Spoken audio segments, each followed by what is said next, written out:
El Consorci de Transport de Mallorca canviarà la ubicació de l'altura d'autobús que està situada a la carretera Palma-Alcúdia a l'alçada de l'IES Berenguer d'Anoia.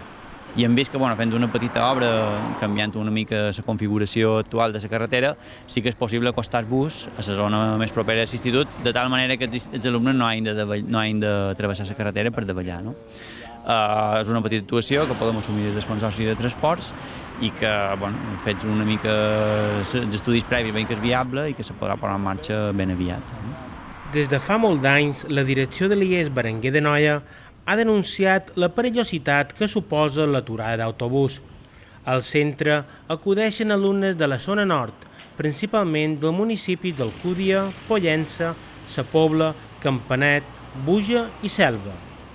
Home, jo crec que és una reivindicació històrica i serà una cosa important perquè la perillositat de travessar la carretera s'haurà acabat, perquè clar, en principi aquí cada dia per ventura són 50 nens que ens venen de pobles que no tenen transport públic, per tant utilitzen aquest bus de línia i per poder-lo agafar han de travessar la carretera i amb aquesta aturada de busos serà molt més pràctic i sobretot molt menys perillós. El batlle d'Inca Virgilio Moreno, acompanyat pel director general de Transports, Jaume Mateu, la regidora de Mobilitat, Antònia Triguero, la regidora d'Educació, Alice Weber, i la directora de l'Institut, Magdalena Coll, han conegut el detall de l'obra que començarà ben aviat.